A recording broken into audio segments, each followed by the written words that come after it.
Hi friends, good afternoon everyone. Welcome back to my channel Fusion of Love থেকে আমি রায়া।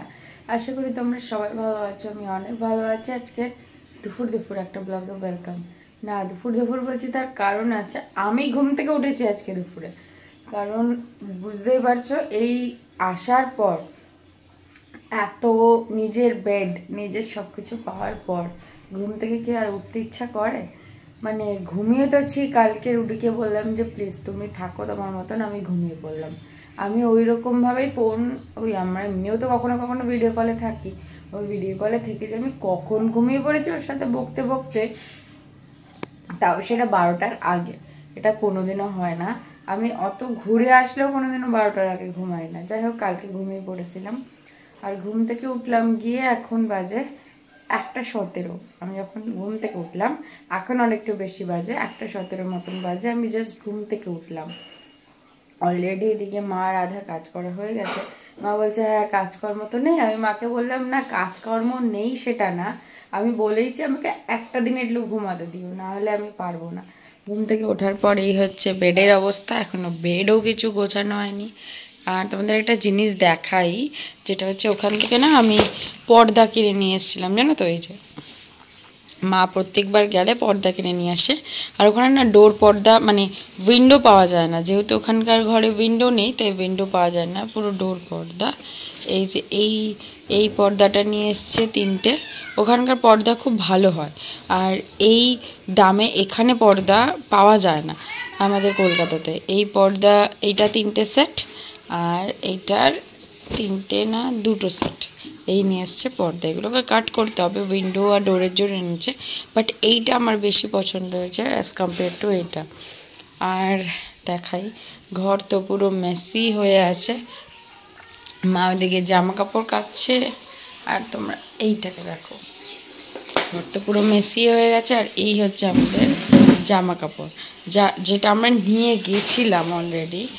মা কী করেছে, যেই আমরা আসার পরই তো মানে সব চেঞ্জ করেছি। এই হচ্ছে তার অবস্থা। এই হচ্ছে জামা কাপড়, এত জামা কাপড় আমরা নিয়ে গেছিলাম। এইগুলো মা এমনভাবে রেখে দিয়েছে না সব ছড়িয়ে ছিটিয়ে থাকবে কোথায়, সেই জন্য এরকম করে রেখে দিয়েছে। এগুলোকে সব গোছাতে হবে। আর কালকে এসেই না আমরা আগে একটা কাজ করেছিলাম, যেই বিছানায় চাদরগুলো ছিল সেগুলো চেঞ্জ করে নিয়েছিলাম। এই ঘরে একটা পিঙ্ক কালারের চাদর ছিল, ওটা চেঞ্জ করে এটা করেছি। এটা কালকে আমি এই কাজটা আমি করেছি। আর মা ওই বালিশের ওগুলো চেঞ্জ করেছে, ওভারগুলো এটা চেঞ্জ করেছি। আর ওই ঘরেও একটা চেঞ্জ করা হয়েছে, ওই ঘরে এইটা চেঞ্জ করা হয়েছে, একটা অন্য কালার ছিল সেটা চেঞ্জ করে এইটা পেতেছি। কারণ অনেক দিন পরে থাকে সেই জন্য, মানে এমনি পড়েছিল অনেক দিন, তারপরে যদি কিছু না চেঞ্জ করে একটু অদ্ভুতই লাগে, সেই জন্য ওটা চেঞ্জ করে এটা পাতা হয়েছে। যদিও কেউ শোয়নি, তাও না শুয়েছে, এই ঘরে শুয়েছে। আর এই এত আমাদের ভালো ভালো শাড়িগুলো, যেগুলো পরা তো হয়েছে কিন্তু এগুলো তো আর ধোয়া হবে না। আর আমাদের 8টা মতন শাড়ি পুরো এক্সট্রা গেছে আমাদের, কারণ মাসিমণি বলেছিল না জামাই আসবে তার জন্য নতুন শাড়ি, মানে কিছু শাড়ি পরতে হবে এমনি, কিন্তু সেটা তো আর হয়নি। ওই জামাই তো ছেলেই, একদম সেখানে নাইটি পরেই থাকা হয়ে গেছে। জামাই আর রিল্যাক্সেশনে নাইটি বেস্ট ওদের জন্য। যদিও আমি নাইটি পরতে পারিনি, আমিও সালভার নিয়ে গেছিলাম। হ্যাঁ আমার সবটাই পরা হয়েছে, তবে আমি ওখানে সৌরভদার সামনেও আমি ওখানে ওই হাফ প্যান্ট আর টি শার্ট। মা তোমার জিনিস আমি দিয়ে এসেছি, দেখো দরজার পেছনে জানলার ওখানে। আর এই যে আমাদের সমস্ত কিছু শাড়ি। আর একটা জিনিস তোমাদেরকে দেখাই, যে না দেখালেই নয়। আর এই ট্রলিগুলো মাছকে মেবি একটু হালকা ধুয়ে রোদে দিয়ে দিয়েছিল, কারণ সকালবেলার দিকে বলছিল একটু রোদ উঠেছে। তো আর এই যে জামা প্যান্ট ধুয়ে অলরেডি ভালো, যেগুলো ধোয়ার মতন সেগুলো ধুয়ে অলরেডি এসেই ধুয়ে মার মেলা কমপ্লিট হয়ে গেছে। দেখো রোদের হালকা তাপ তো আছে কিন্তু রোদটা তো নেই, কিন্তু এই দেখো আধা মানে প্রায় বলতে পারো 10% মা ধুয়ে মেলেই দিয়েছে। দেখো ওরও জামা কাপড়, এবার এগুলো গোছানোরও তো ব্যাপার আছে না, শুধু তো মেলে দিলেই হবে না, এগুলো তো গোছাতেও হবে। বাট তবে কি এত জামা কাপড় মা না কোনোদিনও এসে ওয়েট করে না, মা এসেই পরের দিন থেকে কাজে লেগে যায়। আর যদি মানে সকালে আসতাম তাহলে তো দুপুরবেলা থেকেই লেগে যেত, এই অবস্থা। আর ওয়েদারটা আজকে খুব ভালো, ওয়েদারটা এই দেখো, মানে রোদ একদম নেই, একদম নেই রোদ। বৃষ্টি বৃষ্টি আসার সম্ভাবনা আছে হালকা হালকা, কিন্তু তাকানো যাচ্ছে না রোদের, হালকা একটা তাপ আছে, বাট হাওয়া দিচ্ছে। আমি জানি না তোমরা কতটা বুঝতে পারছো, গাছ নড়ছে, হাওয়ার তো দিচ্ছে। আর আমার গলার ভয়েস তো পুরোই খারাপ, একটু অ্যাডজাস্ট করে নিও গলার ভয়েসে। আর হাওয়া দিচ্ছে একটা ভালো হালকা মৃদু একটা হাওয়া। রোদ মানে বলতে পারো ওই যে সূর্য হালকাভাবে একটুখানি তার দয়া দেখাচ্ছে, তাই জন্যই। আর বাকি এমনি আকাশে মেঘও আছে আর হাওয়াও দিচ্ছে। আর এই এত জিনিসপত্র মার ধোয়া সমস্ত কমপ্লিট, এগুলো সব ঘরে নিয়ে যাওয়া তো হবেই। আর আমাদের গোপলা ওপরে আছে, সেটা তো জানোই। আমরা কোথাও যাওয়ার আগে গোপলাকে, আমরা কোথাও কখনো গোপলাকে নিয়ে যাই না। আমাদের গোপলাকে আমরা কোথাও যাওয়ার আগে আমাদের গোপলাকে, এই জায়গাটাতে গোপলা বসে থাকে জানোই, আমরা কখনো গোপলাকে ক্যারি করি না, একদমই না। আমার মনে হয় যে আমার ঘরটা ফাঁকা রেখে আমি কোথাও যাই না, তো গোপলা আমার ঘরেই থাকে সব সময়। হ্যাঁ, তবে ঠিক ওকে খাওয়ার দাওয়ার ব্যাপার থাকে, সেটা আমাদের উপরে যেহেতু নিত্য পুজো হয়, সেখানে যেহেতু আরেকটা ছোট গোপলা আছেই, তো আমরা আমাদের 3টে ফ্যামিলি থেকে যেই কোথাও যাই 2-3 দিনের জন্য, সেই গোপলাকে সবসময় আমাদের ওই মেন যে ঠাকুর ঘর সেইখানটা রেখে যাই, যেন কোনো প্রবলেম না হয়। তো ওখানে থাকে। মা আবার যখন আসে, সেই দিন তো আনা হয় না, যখন আসে পুজো টুজো দেওয়ার পর আবার গোপলাকে ওখান থেকে খাওয়ার দাওয়ার দিয়ে নিচে নিয়ে আসে, ততক্ষণ ওখানেই থাকে। আমার মনে হয় এটা ওই গোপালকে নিয়ে সব জায়গায় যাওয়া, নোংরার মধ্যে এই করার মধ্যে ওই করার মধ্যে, ওটা খুব আমার একদম ভালো লাগে না। আমি কোনোদিনও এটা করতে পছন্দ করি না। আমি জানি না ভবিষ্যতে কী হবে, আমি চাই না কখনো সেরকম কিছু করতে। তো সেই জন্যই আমি যদি বেসিক্যালি কোথাও যাতায়াত করি, আমি আমার গোপালকে বাড়ির কারোর কাছে সেফলি রেখে যাব, নিয়ে ক্যারি করব না। কারণ ওই নোংরার মধ্যে আমি ওকে নিয়ে ক্যারি করতে চাই না একদমই। ওইখানেই খাচ্ছি ওখানে, হ্যাঁ বাড়িতে আমি ওকে অন্য রকমভাবে ট্রিট করি, হয়তো কোনো কিছু মানি না, খেয়ে এসে ওকে ধরি, আমার বেডে তুলি, কারণ আমার ভাই, আমি সেই হিসাবেই ওকে ট্রিট করি, সেই হিসাবে চলি। কিন্তু প্রবলেমটা হচ্ছে এটা যে নিয়ে যাওয়াটা, ওটা একটা নোংরা ব্যাপার মনে হয়, আমি ওটাকে কখনো ক্যারি করিনি, আমি ওইভাবে কখনো নিয়ে ওকে যাবো না। তো চলো আজকের মেনুটা দেখিয়ে দিই, যেহেতু দিদুন আছে, দিদুনি রান্না বান্না করছে। আজকে আমাদের সিম্পল সা মেনু, এটা হচ্ছে ওই মাছ, আর মাছের অলরেডি ঝোল হচ্ছে। আর দিদুন কি হয়েছে? উচ্ছে ভাজা, উচ্ছে ভাজা মাছ আর বাস। আমাদের আজকে সিম্পল খাওয়ার, কারণ ওখানে জল শ্যুট করেনি না কি হয়নি, আমাদের ম্যাক্সিমাম লোকের পেট খারাপ হয়ে গেছিল, জানো না, পেটে ব্যথা। আমার তো একদিন এত পেটে ব্যথা, সকালবেলা ঘুম থেকে উঠে পেটে ব্যথা হয়েছে, মানে অসম্ভব পেটে ব্যথা। লাস্টে একজন আমাকে মানে একটা ভালো ট্রিক্সও শিখেছি, তোমাদেরও কাজে লাগতে পারে। যদি কারোর মানে পেট খারাপের প্রবলেম হয়, তো তাহলে এটা হয় না, অনেকের থেকে অনেক ট্রিক্স পাওয়া যায়। চাপাতি আছে না, চাপাতিকে একটু মুখে নিয়ে জল দিয়ে গিলে ফেলবে, তাহলে নাকি অনেকটা রিলিফ পাওয়া যায়। আমি দেখলাম সত্যি সত্যি অনেকটা রিলিফ পাওয়া যায়, আমি খেয়ে দেখেছি। পেট ব্যথা নয়, পেট খারাপের। তবে আমাকে শুধু পেটে ব্যথার ওষুধ খেতে হয়েছে, আমার এত হয়ে গেছিলো। তো চলো এরপর আস্তে আস্তে কিছু কাজে হেল্প করি। মা স্নান করতে চলে গেছে, এরপর আমি স্নান করতে যাব। কালকে আর এসে চুলে শ্যাম্পু করিনি, বাট আজকে চুলে শ্যাম্পু করতেই হবে।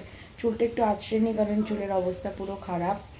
আগে বেডটা গোছাবো। আর রুডি আজকে অলরেডি উঠে কাজে বসে গেছে, আমাকে আগে আজকে ডাকে না।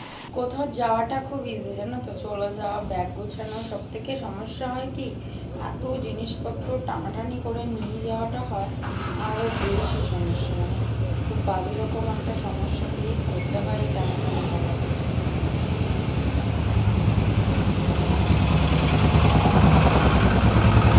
আর বাড়ি আসার পর নিজের বিচার, নিজের সমস্ত কিছু পেয়ে তারপরে কি আর অন্য কিছু ইচ্ছা করে, তারপরে আর অন্য কিছু ইচ্ছা করে না। এই গোছ কাজ করতে করতেই বাড়ি এসে দিন কাবার হয়ে যায়। ফোন টোন তো আমার সব এখানেই থাকে। আর দুপুরে একচুট ঘুম তো সবার হবে আবার, কারণ এত তাড়াতাড়ি ঘুম তো আর কমপ্লিট হয় না।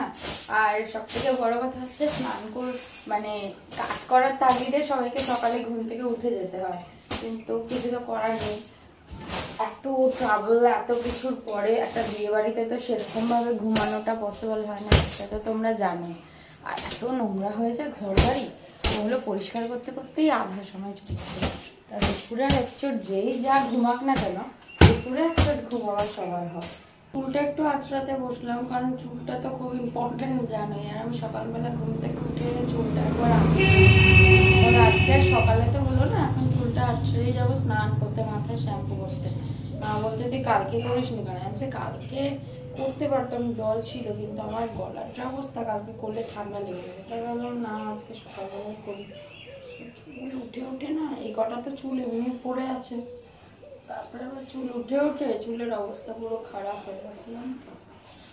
তো স্নান টান করে আসলাম। আর স্নান টান করে আসা মানে কি বলতো, মানে মাথাটা পুরো ভার হয়েছিল। জাস্ট স্নান করে ঢুকলাম, আর জামা কাপড় তো একদমই ম্যাক্স টু ম্যাক্স নিয়ে চলে গেছিলাম। টি শার্ট আর হাফ প্যান্ট, যেগুলো আমি পরি এক্স্যাক্টলি বাড়িতে, শর্টসগুলো আর টি শার্টগুলো সব নিয়ে চলে গেছিলাম। সব মানে ধুতে চলে যাবে, এটা কবে ধোয়া হবে এটা অন্য। আর একটা এটা অনেক পুরনো প্যান্ট আর টি শার্টটা নর্মাল দেখেছো, এটা এই পরে আসলাম, মাথায় শ্যাম্পু করলাম, মাথাটা পুরো মনে হচ্ছে হালকা হয়ে গেল। এখন বসে আমার পেন্ডিং কাজগুলো এবার আস্তে আস্তে করতে শুরু করব, কারণ আর তো টাইম নেই, কারণ অনেক দিন স্কিপ হয়ে গেছে। এবার আস্তে আস্তে আস্তে আস্তে পেন্ডিং কাজগুলো শুরু করি। তো তারপর দিদিন স্নান করে আসবে, এসে যাবো লাঞ্চ করতে। আর আমার দেবতাগণকে আজকে পুজো দেওয়া হয়েছে অনেকদিন পর। আজকে মার উপরে পুজো দিতে যায়নি, কারণ যা অবস্থা তাতে মার আর উপরে পুজো দিতে যাওয়া হয়নি, তাই নিচেই এই যে আর দেবতাগণ মহারাজ মহারথীগণদের এই পুজো দেওয়া কমপ্লিট হলো। দিদুন স্নান করে আসবে, ঠাকুরের নাম করবে, দেন তারপরেই আমাদের লাঞ্চ করতে যাব। খিদেও পেয়ে গেছে, আমি সকাল থেকে কিছু খাইনি এখনো।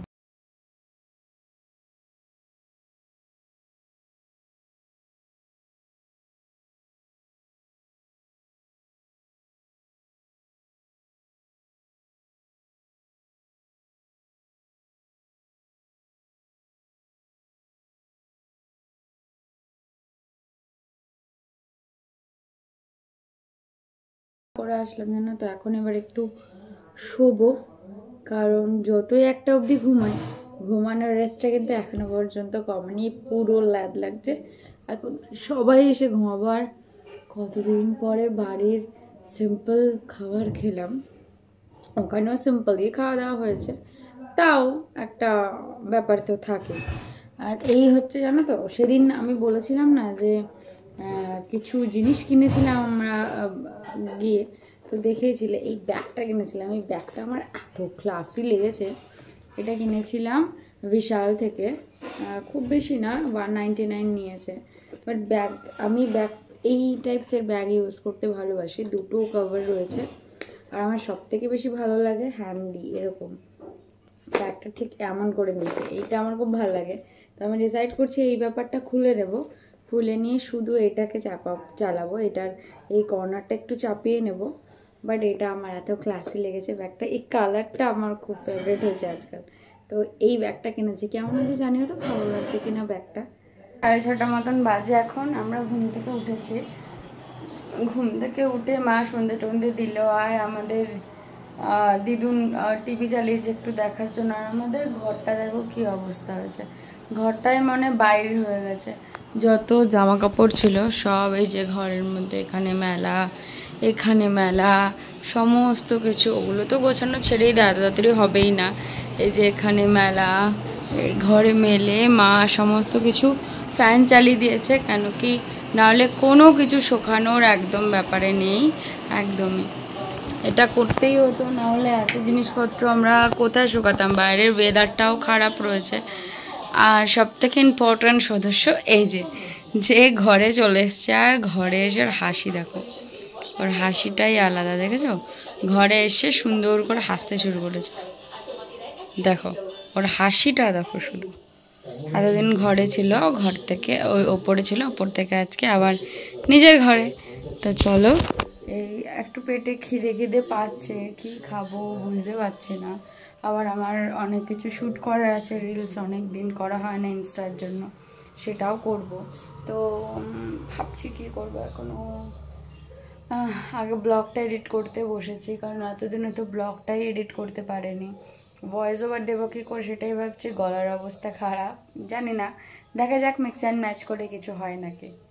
আমি তো বলেছিলাম এগুলো আজকে গোছানো হবে না, কিন্তু ওই যে ঘুম থেকে ওঠার পর মা আর দিদুন মিলে শুরু করে দিয়েছে। অ্যাকচুয়ালি এই জিনিসগুলো রেখে দেওয়াটাও খুব ডিফিকাল্ট, কারণ আধা জিনিস আমরা মারা এখানে পরেনি, আর সব ভালো ভালো শাড়ি টাড়ি এখানে আছে। দেরি না করে আর গুছিয়ে নিচ্ছে, আর যেহেতু দিদুন আছে ব্যাস সাহস পেয়ে গেছে আরো বেশি। কিন্তু এত কিছুর মাঝে আমাদের প্রতিবাদের ঝড়টা কিন্তু একদমই থাকবে যতদিন না আমরা সুবিচার পাবো সবকিছুর। সুবিচারের আশা নিয়ে আজকের ব্লগটা এখানেই শেষ করছি।